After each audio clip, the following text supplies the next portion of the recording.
And for such an important issue as what role does race play in that intersection between law enforcement and the community? If it plays any role, what is that?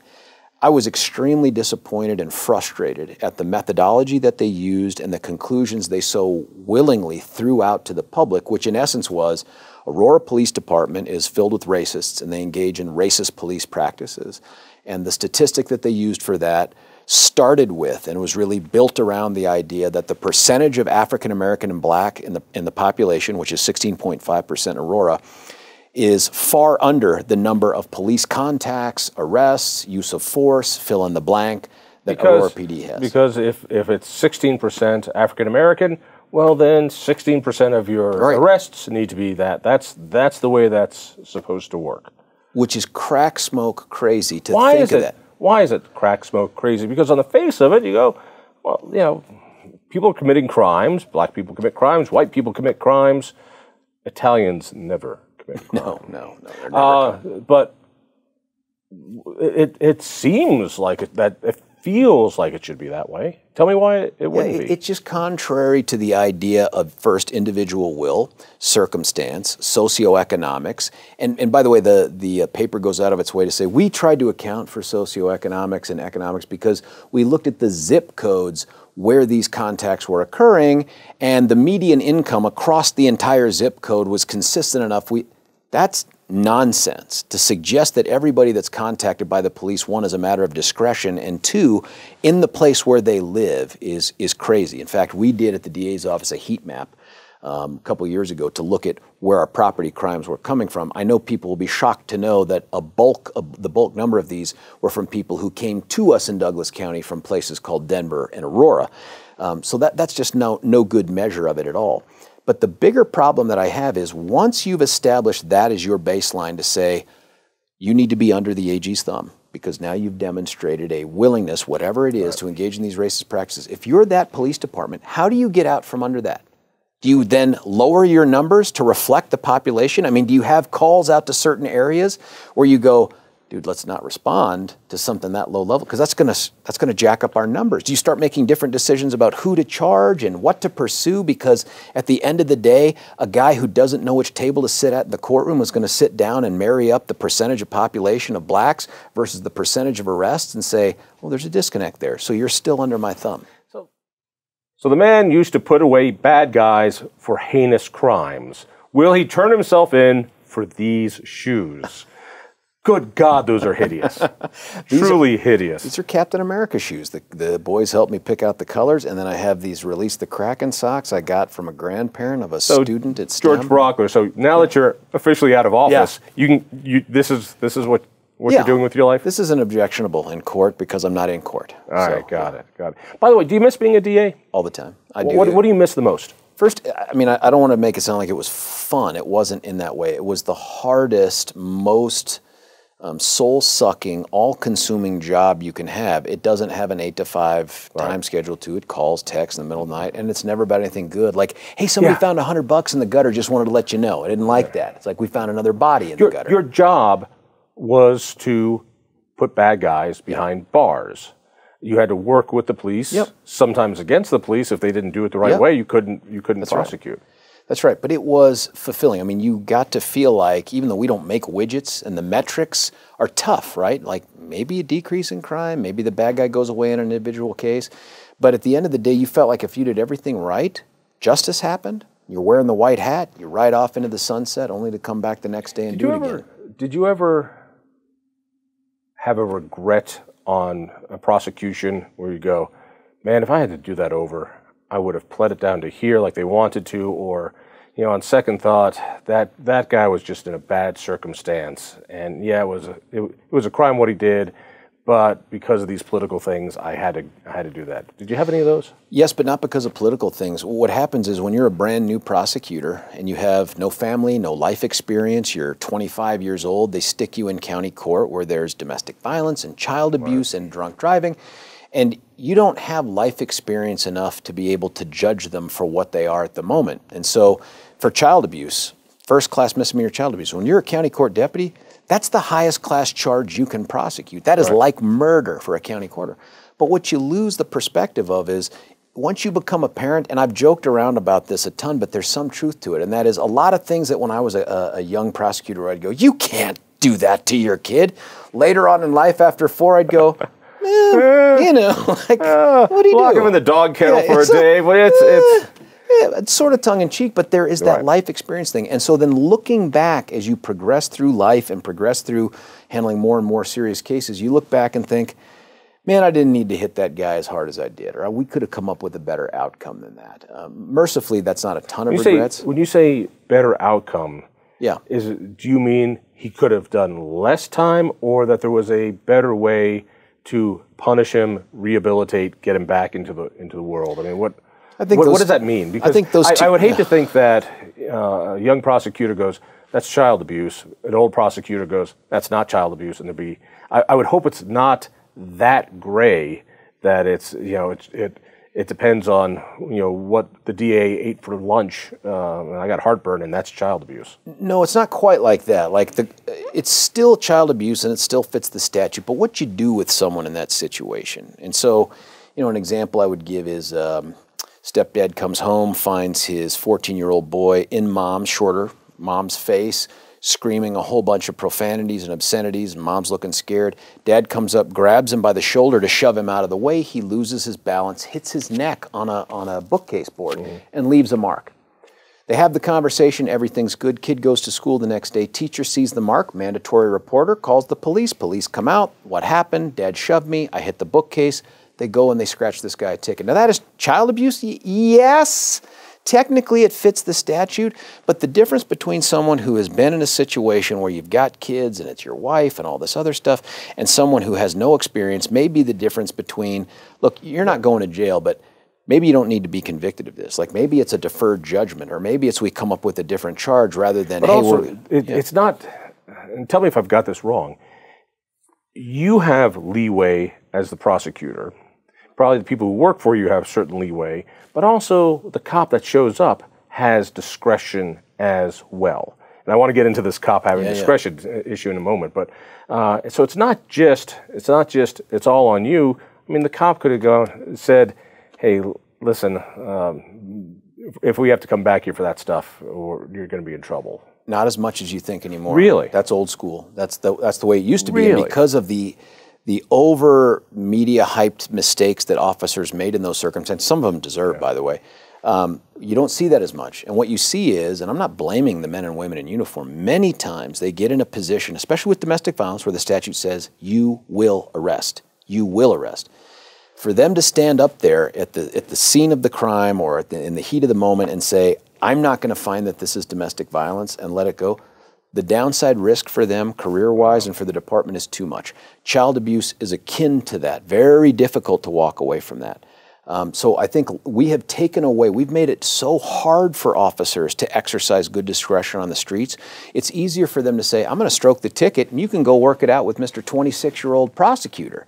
And that's not fair either, but we have a system where we put senior prosecutors in charge of them and hopefully help them along in the process. It reminds me of, you know, the craziness that goes on in government-run schools where, you know, the kid is online education, and there's a picture of somebody with a gun in the background, and, you know, well, you're going to have to be expelled for that, you know, because it's against the policy. Nobody, you know, it's not worth me getting into trouble for not standing up and so we turn people into automatons, and at which point we become robots. That's true, and that's what makes this system less justice-y, right? Like you're no longer seeking justice, you're just marching through things and saying, if this, then this.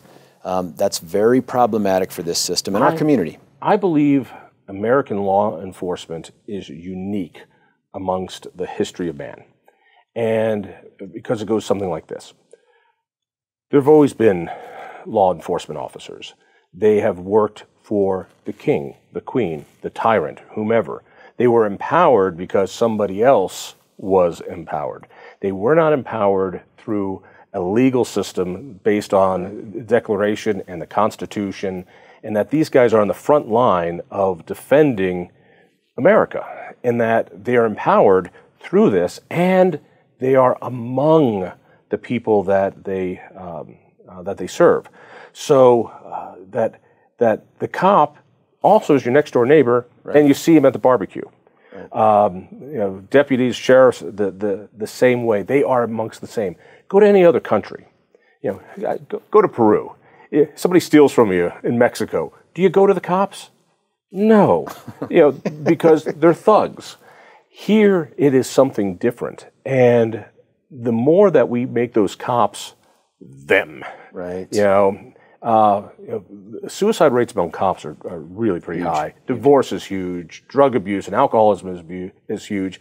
It's because they're very isolated and they're not part of the community. And so cops now tend to cluster with other cops because they understand each other's world. And it's really easy for a cop to get a us versus them mentality instead of, well, us, we are them. Andy Taylor from Mayberry. Right. You're not going to have any problems, but I guarantee you he had the discretion. Otis, just spend the night in, That's right. in jail. Barney, we won't prosecute. Just make sure you're safe. Barney only had the one bullet, so he couldn't do a ton of things. All right. Speaking of cops, you really took exception to a report AG Weiser put out on the Aurora Police. So it is tough being a cop right now, and there are people who are just cop fans. That my dad was a cop, his dad was a cop. Cops can do no wrong. I'm not that guy. Right. That being said, what a tough time to be a cop. You're scared to pull the trigger. You're scared to engage. You're scared to do this stuff for a lot of reasons. And there's some bad stuff going on. In Aurora, there's been more than enough bad things going on that the Attorney General here decided to do like a 180-page report on the problem. So to set the stage, this is all part of this process that we've been living through over the last couple of years, where there's new legislation that not only makes police officers personally liable for accusations against them, and in some circumstances that's probably appropriate, but it's the kind of fear that affects everybody in there when they're making these split-second life and death decisions. The other thing we did, though, is we empowered the AG, much like the United States Attorney General, to have these patterns and practices investigatory powers. He never had that before. This is just since George Floyd.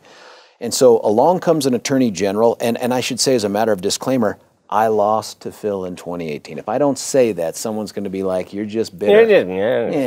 Mind you, I'm bitter. I'm bitter. I'm bitter. I'm still bitter. But this is a guy who campaigned on the idea that my criminal justice background was largely irrelevant to the role of the Attorney General, and yet every major thing we hear about from the AG's office at the state level is in the area of criminal justice. Patterns and practices gets empowered to him.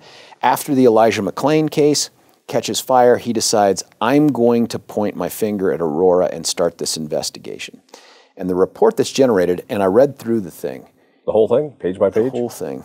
The whole thing. It is, and not all of it deals with, by the way, police. It also deals with firefighters and the use of ketamine and stuff like that. But the bulk of it, 2/3 plus, is police.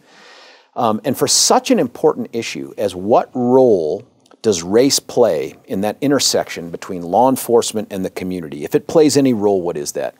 I was extremely disappointed and frustrated at the methodology that they used and the conclusions they so willingly threw out to the public, which in essence was Aurora Police Department is filled with racists and they engage in racist police practices.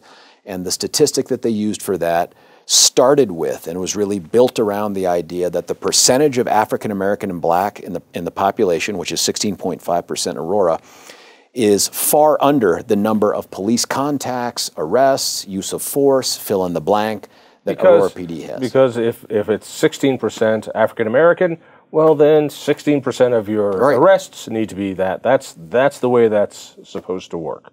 Which is crack smoke crazy to think of that. Why is it crack smoke crazy? Because on the face of it, you go, well, people are committing crimes. Black people commit crimes. White people commit crimes.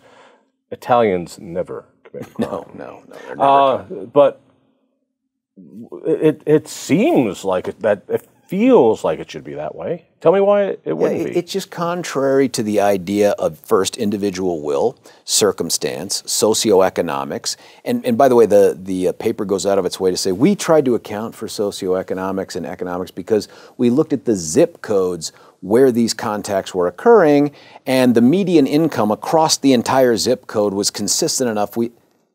nonsense to suggest that everybody that's contacted by the police, one, is a matter of discretion, and two, in the place where they live is crazy. In fact, we did at the DA's office a heat map a couple of years ago to look at where our property crimes were coming from. I know people will be shocked to know that the bulk number of these were from people who came to us in Douglas County from places called Denver and Aurora. So that's just no good measure of it at all. But the bigger problem that I have is once you've established that as your baseline to say, you need to be under the AG's thumb, because now you've demonstrated a willingness, whatever it is, to engage in these racist practices. If you're that police department, how do you get out from under that?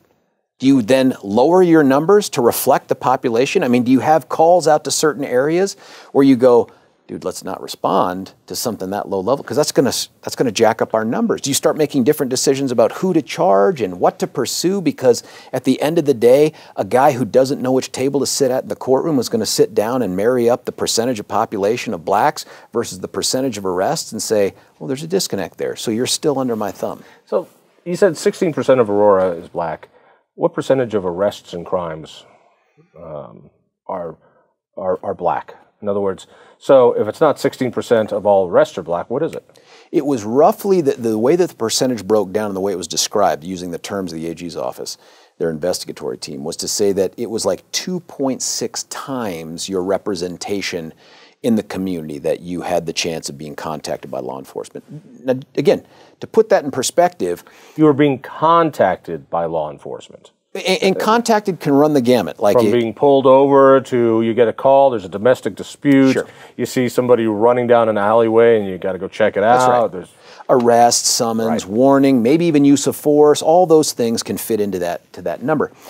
But the FBI just released some data. They do every single year. Anyone can find it online. And if you look at that same contact information for places like Denver, it's higher than Aurora's. If you look at Boulder, it's ridiculous. It is like 6 times more likely to be contacted based on your representation in the community.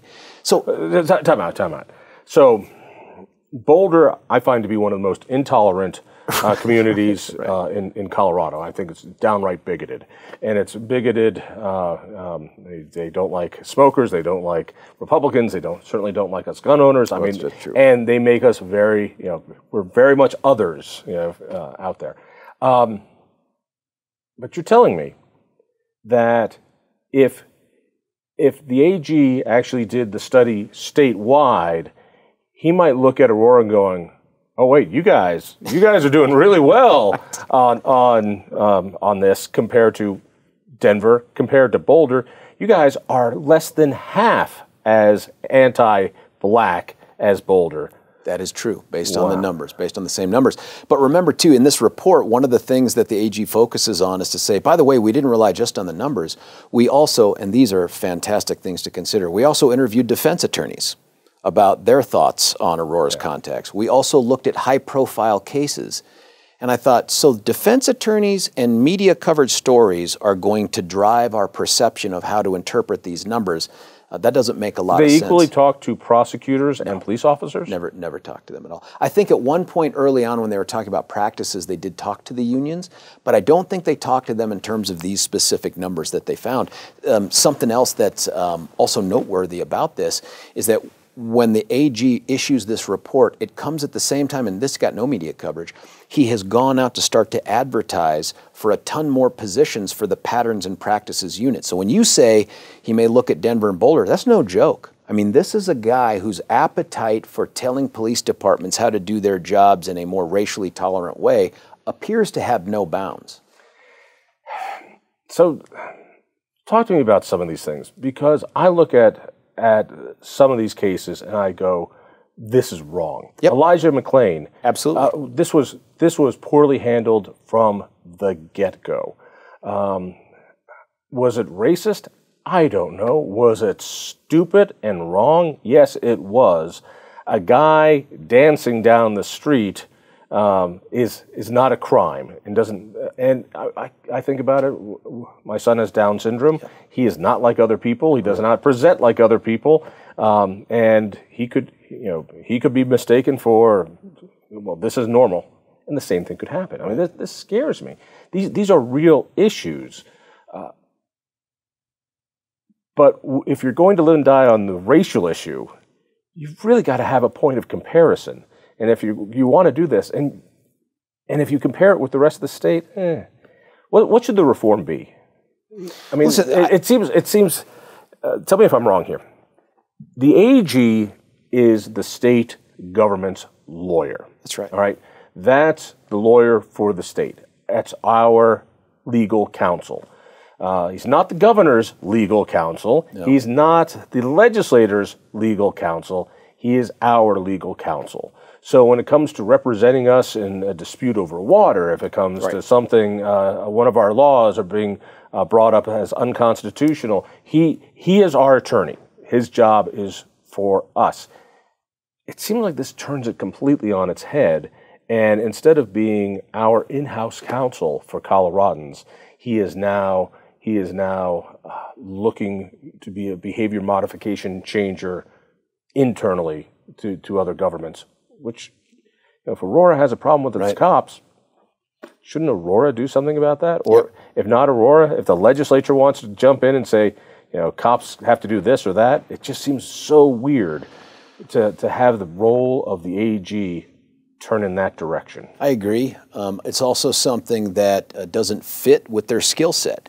They have a teeny tiny sliver of somewhat experienced prosecutors who handle different types of prosecutions that don't lend themselves to a normal jurisdiction. So they have no background in this. They have no experience in this, and they're being led by a guy who my guess is has never toured a courtroom, let alone been in one. So to understand how these things fit, it's an interesting thing. We also have a federal government that has a civil rights division that operates and does things like this in departments across the country through consent decrees and otherwise already. If they've already taken a look, if the U.S. Attorney's Office has already taken a look at Aurora PD and said, there isn't enough to get us involved here, why have we empowered another person in government to take on that role? Because our legislature is being run by whack job progressives that are pushing the state farther out than California when it comes to social manipulation. And I grew up here. I've never seen anything like this. Let me throw out my remedy. Yeah. All right. So, because I understand there is frustration with cops. There's racial tension between African Americans and a lot of police. To deny that tension is there, agreed, and not all without good reason. I think there's stories there that make sense. You talk to my black friends, and they're like, "No, this is." And I will take your word for it. I find a huge difference between a sheriff's office and a police department. A chief of police works for one constituent, the mayor, or maybe the city council. City manager, too. City manager. Yeah. Well, if it's a strong mayor, the mayor. Right. If not, it's the city manager. Right. Not even the town council, no, it's the city manager. So when any of his guys pull over somebody, it all goes up to the chain of command to that one guy. That one guy needs to please one other guy to keep his job. Sheriff in Colorado, except for in 2 counties, is elected. That's right. So every time a deputy pulls you over in a car, it goes up to the sheriff, who's going to go back and ask to be reelected by all the people. I have found that overwhelmingly, sheriff's offices are much more consumer friendly. They're much more engaged in community building. And I think the incentive structure is there. That guy you're pulling over, I'm going to be asking him for a vote. Right. I think the reform is to elect chiefs of police. Interesting. That if we're going to do this, and you want to have a Republican and a Democrat, and you're going to go through the process, fine. Then it changes that structure, and you now respond directly to us. And I think we would see a very different situation when it comes to race relations throughout. And my gosh, Aurora, which is not only the 3rd largest city in the state of Colorado, but according to the census, one of the top couple most diverse cities in America. You're right. You might end up with a chief of police who is far more responsive to that and addresses it. And something you said I want to double down on, and that is, in no way am I suggesting that there aren't issues with officers out there either using excessive force or sometimes being motivated consciously or subconsciously by some racial component. But this report did nothing to help discover that. It did nothing to help address how to change it. That's really interesting, John. That's an interesting one. Could you elect chiefs of police? Of course you can. It's just that the mayors and the city managers like being the sole. Oh, sure. We elect our commissioners. We elect our CU regents. We elect coroners. For God's sake, why do I don't know why a Republican coroner is going to find something different than a Democratic coroner. I mean, that's a ridiculous thing to have elected. But the people that are on the front lines of this fight, they ought to answer directly to us. And frankly, for those folks who are thinking now, watching this, could I be coroner? The only statutory constitutional requirements to run for coroner are you have to be 18, you can't be a convicted felon, and you have to live in the county. That's it. You don't even have to own a Bunsen burner or a syringe, and you can. You don't have to be a doctor. You don't. No. Matter of fact, a lot of coroners hire coroners. Wait a minute, coroner Jon Caldara. It's just got a ring to it. Does. I don't know. I was thinking your next elected office. I'm okay with the cadavers. I'm okay. Yeah, no. Are you sure about that? I've seen a lot of dead people. I've seen a lot of dead. Really? Yeah. Do you actually go to crime scenes? Been to crime scenes. Been to autopsies. That's just part of the. That's just part of the DA thing. Everyone who's been on homicide call as a DA has to go do an autopsy. At least one. Usually, it's more than that, depending upon where you're working. Why do you have to go? Why does a prosecutor have to go to an autopsy?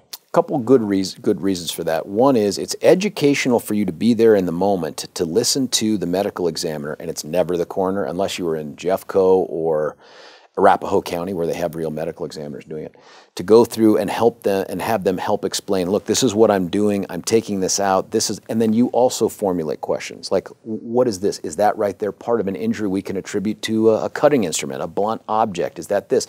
And being there for that process is very helpful to understanding the nature of the injuries and what's going on. In some cases it's obvious, but not in every case. And if there's something there where the medical examiner is just thinking in terms of their role, not how it's going to play in court, you're that person to say, hey, hang on, can you do this? Or can you make sure you document that? Could we run this kind of a thing?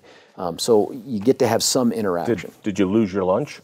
No, interestingly, I didn't. I mean, and I'll give you another example. I think I might. A horrible one. The ones in the medical examination were not as memorable to me as being at a scene where there's someone in their last posed position. And so, for instance, without getting too gory, there was a shooting in Arapahoe High School. Sweet Claire Davis had been murdered by a guy.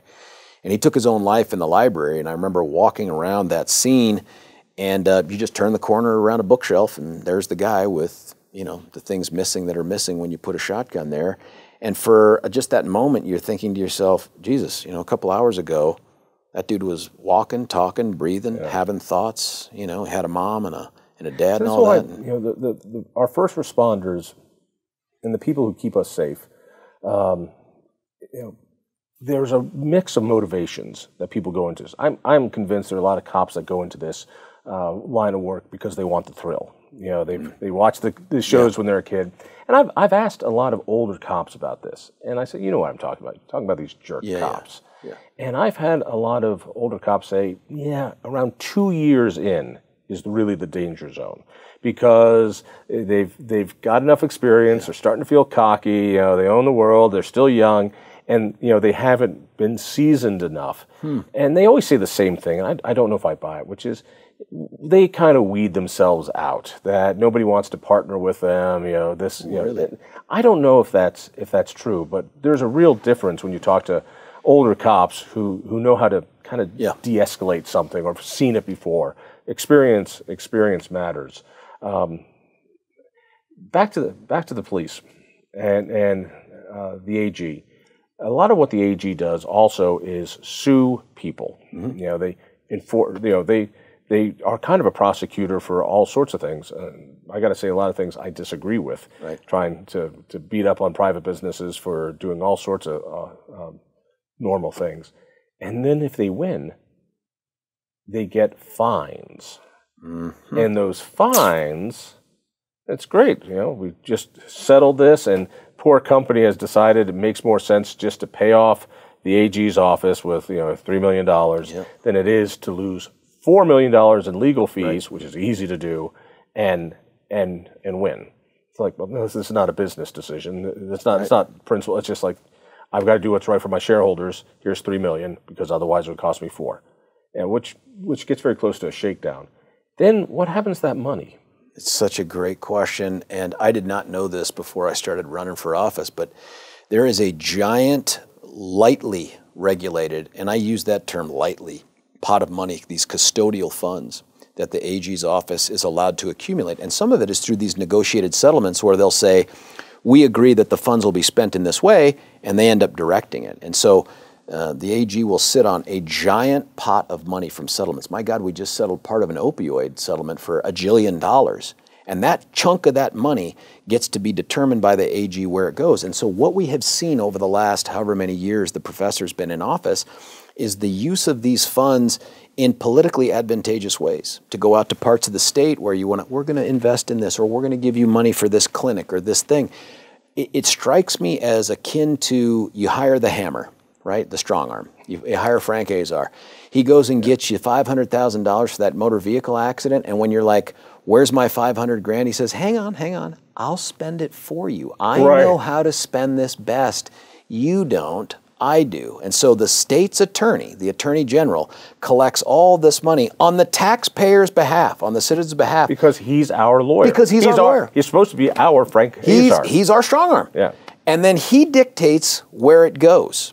It should be money, in my opinion, that goes back to the legislature. They're the ones tasked with, goes into the treasury or something. They're the ones tasked with making those decisions, and they get to be held accountable for them. So what we've seen is this AG's office, more than any other in anyone's memory, has exploded the size of its staffing, its budget, and some of that budget is hard to account for because it's not in the normal JBC process, because it comes through the Joint Budget Committee process, because it's in part of these custodial funds.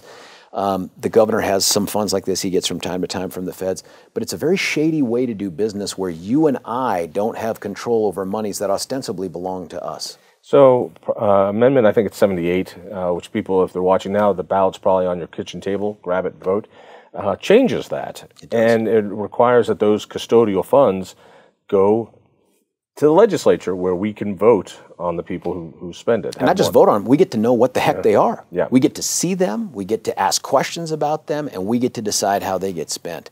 But this idea and it gets spent in open meetings. Open meetings. Which is crucial. So that reporters can be there, it can be recorded, you can see how they're divvying up this money to whom. And the idea that one person with political aspirations and political debts to be paid can make this decision on their own, that is not how we do business in Colorado or America. I'm assuming you're endorsing a yes vote on 78. Yeah, big yes. Has Weiser come out one way or the other, do you know? No, it would be, this one's interesting. I don't know if he could, right? Like, could he come out opposed to this and say, no, I know what's best to do with these monies. This would really he would come up with a different thing. Yeah. It would be difficult. I don't think that message sells. I think, my guess is he sits it out. I don't think he offers up, yes, please take away all these funds I get to spend across the state with very little regulation or oversight. That's an interesting question. I don't think the governor's office or the AG comes out. I think they rely on people like the Bell Policy Institute or some of these other groups to come out and say, this would be disastrous for Colorado. After seeing the governor play with the COVID relief funds, oh boy, even his own party was hacked off about one guy choosing here and here and here. It's too much power in too few hands. And I think the legislature, if you ask them, they don't know about these funds. And the more they know about them, at least the ones I've talked to, off the record, have all said, we should be the ones making the decisions on that money. It's like, that's right, because right now it's a Democrat AG. Imagine what a Republican activist AG could do with all of those dollars. And they're like, that's a very good point. Republicans can screw up just about anything. Right. And for the best of reasons sometimes. After 9/11, the Republican legislature, Republican governor passed a law that created these emergency powers for future governors and for health departments and other departments to have incredible authority. Why? Because look what happens. Emergencies happen, and we won't have time to bring together the legislature to figure out how to, if anthrax is going through the state, we need to act fast, and this is going to give the governor those authority. We see what happens with that. We have shut down our economy for a year. by one guy's decision, our governor. We've had health departments of unelected people, closing down private businesses, taking away the right of free speech, taking away the right to assemble, the right to worship, because of something they think is right. Good for them.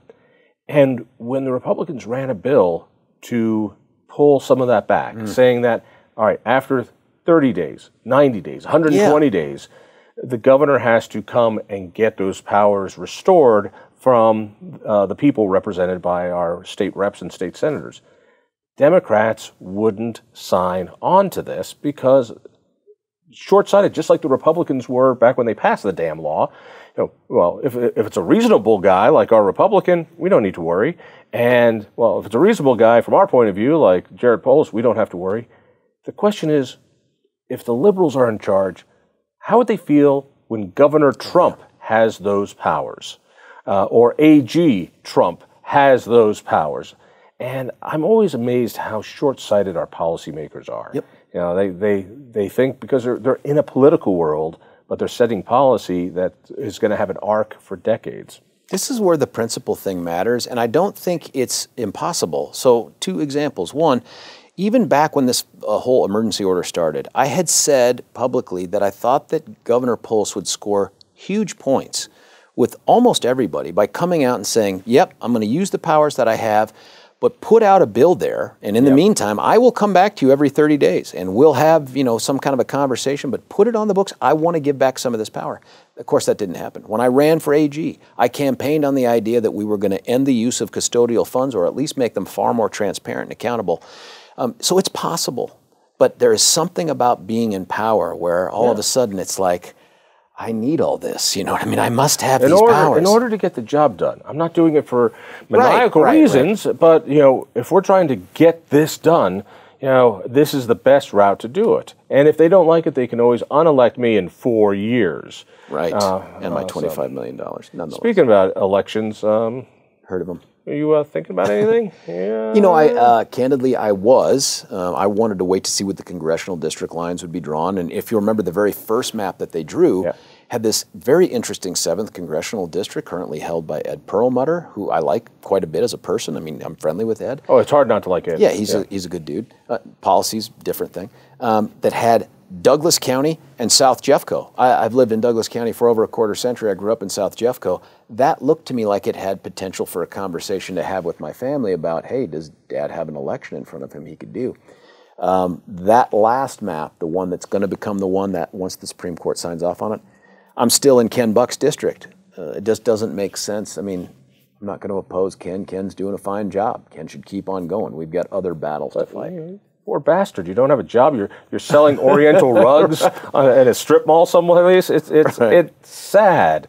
And look at what you have to wear. It's a little different. I'm stripping in an Oriental rug place. That's different. It's not. Yeah. All under the table. Right. I have some more in me to do. I want to serve. I feel guilty about how much I've gotten from the state and the country. I say the same thing about being in uniform, and that has a shelf life too. I mean, short of another promotion, the military is going to show me the door in May of 2025. You're in the reserves. I'm in the Guard right now. And what rank? Colonel. Our state's only military judge. I'm a legal advisor for NORAD Northcom. But they're going to show me the door here on May of 2025, and I feel guilty about how little I've been asked to do. Why do you feel guilty? You're going to have a government pension. You understand government, not only from that, but all your years working in, as a district attorney and through that, you are set. I believe.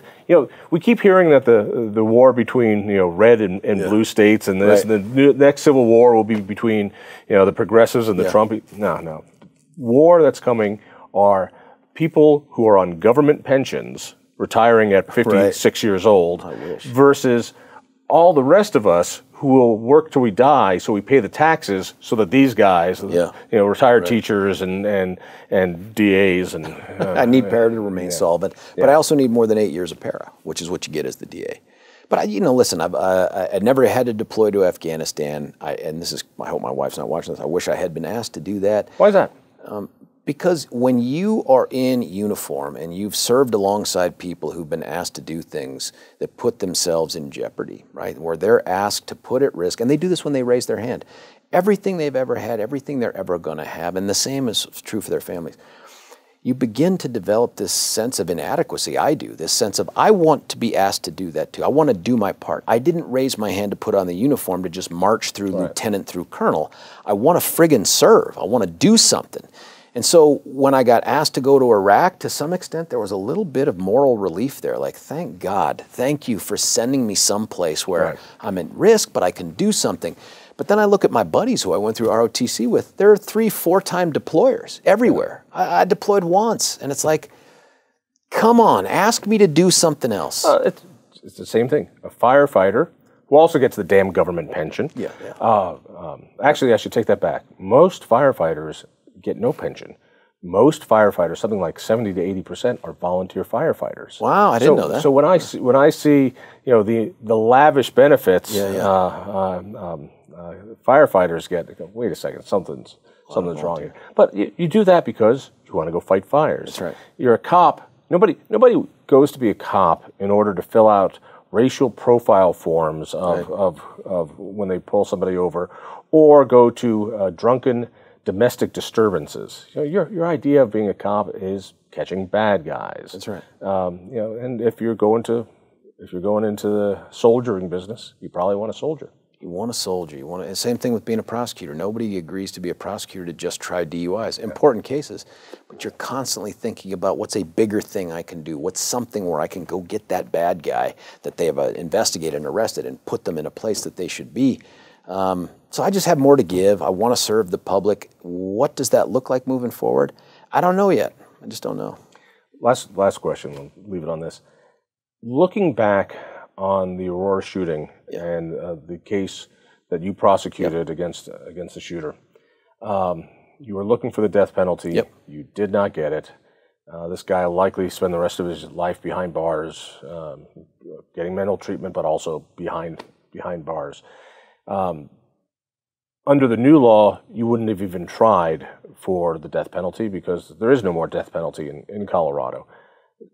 Do you regret going for the death penalty? If you had to do it differently, what would you do differently? It's a tough haul. We haven't put anyone to death in Colorado for about 23 years, something like that. Yeah, long time. Thank you, Hickenlooper and Polis. No, I would have sought death again. I think my failure, personally and professionally, was I missed a juror. And I'm not saying they were a plant. I don't buy into any of this conspiracy nonsense. I think that we missed something, this team of 5 great prosecutors, missed something in this juror that maybe if we'd have asked better questions or maybe if we'd have just paid attention. What do you mean, this juror? Do you know which juror? Or yeah, we do. Really? And you know that you were not persuasive to that one juror. So what we know is on Thursday, August the 6th, 2015, not that this is burned into my brain in any way, they wrapped up, we had closed, they wrapped up their deliberations for the day, and the foreperson had asked, hey, let's take a vote to see where we are on the path here. And they had 10 out of 10s and 2 8 out of 10s. Now, I say presumably all for death because that's what everybody thought. They came back the next day, Friday, August the 7th, they kept deliberating sometime around lunch. They're going to break for lunch. They're going to take another vote, and the foreperson, and we heard this from the jurors we spoke to. Every one of them tells the same story. They said, went around the room and going around 10 out of 10, and then finally they got to this one woman who said, look, I need to make something clear. Last night when I said 10 out of 10, I meant 10 out of 10 for life. I will never vote for death on this case. And never. And they were all shocked. She had never voiced any concerns, any hesitation at any of the other stages of deliberations. Not guilt, not the first or second phases on the death penalty path, just in this third one.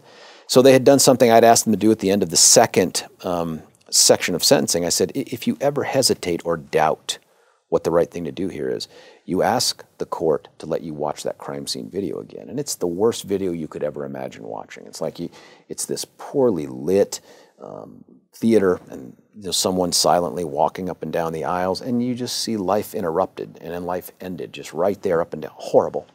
And I knew that nobody would sit through that video, I haven't, a second time, unless someone was on the fence. So all of a sudden we get word back, they're asking to watch the video. Media people are texting me and they're like, this must be a good sign. And I'm like, this is not a good sign. There's at least one person in there who's hesitating about death because nobody would watch this damn thing again. Nobody.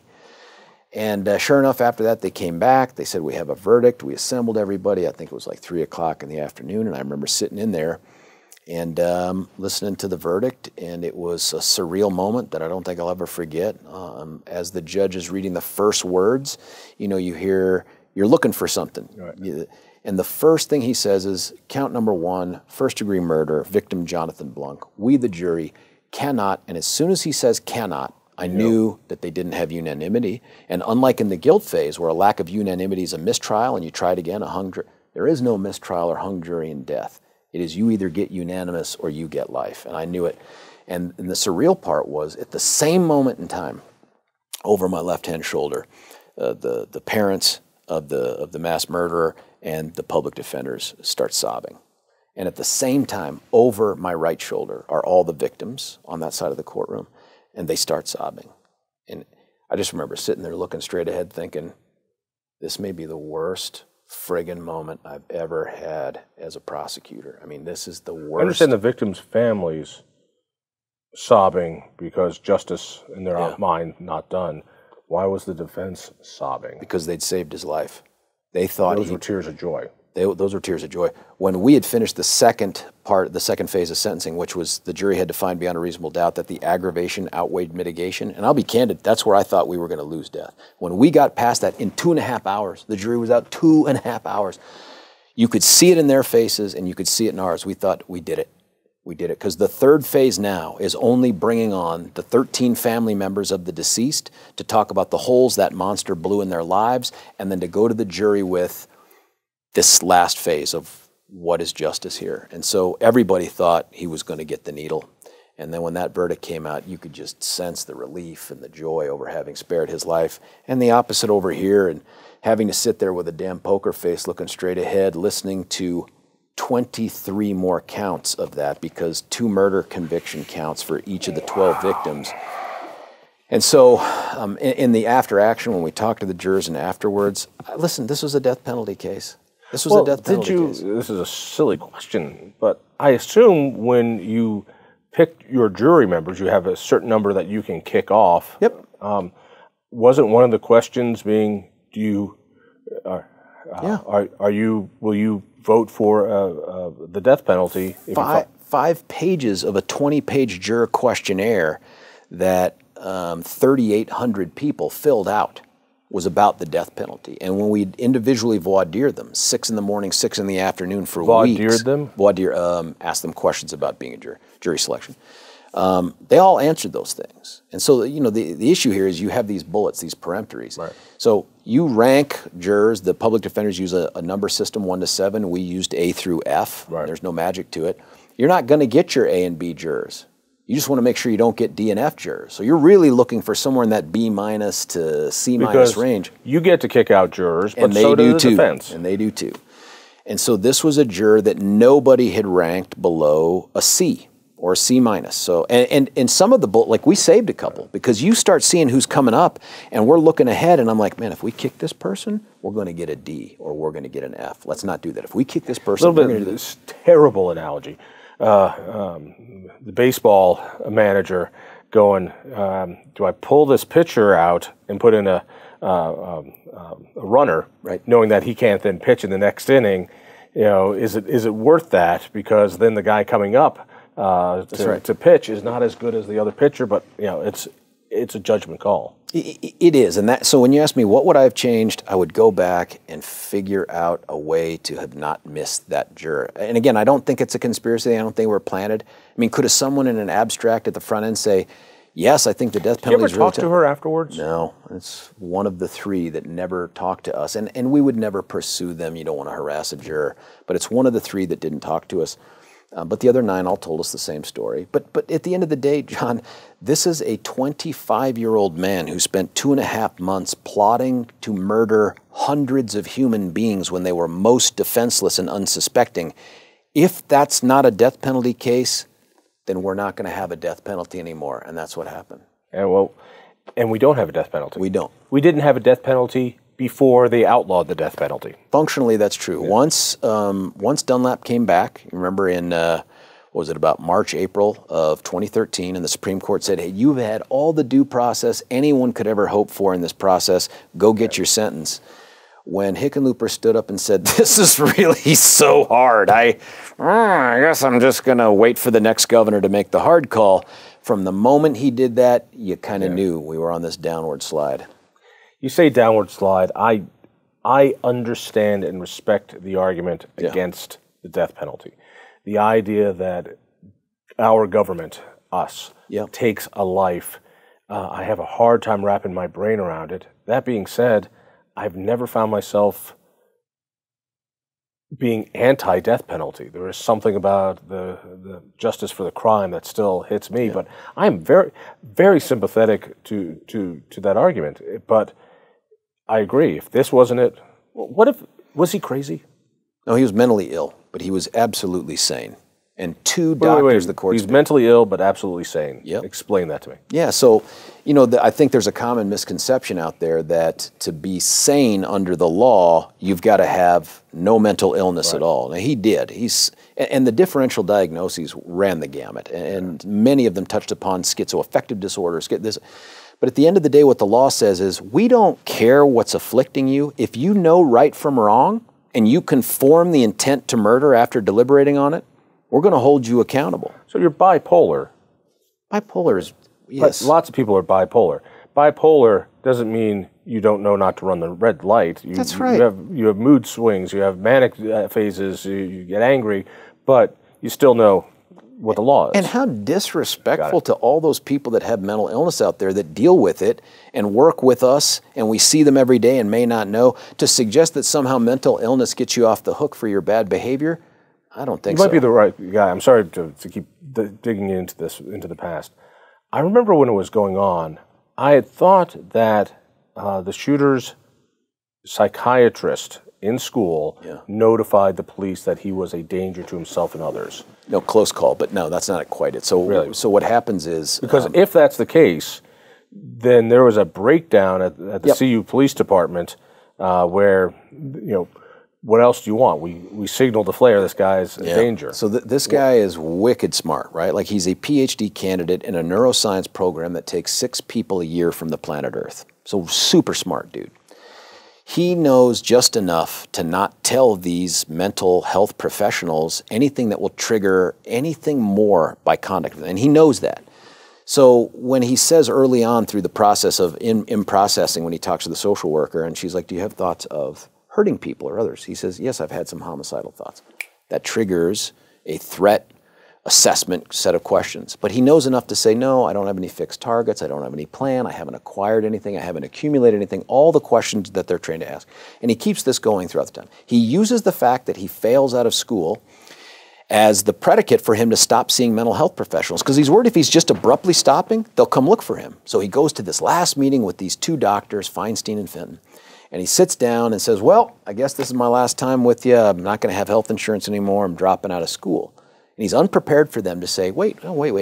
We have a pot of money that we can use we'd like to keep seeing you. It won't cost you a thing. Dude's so confused by this and has no response. Without saying another word, he looks around, stands up, walks out of the office, and never sees them again.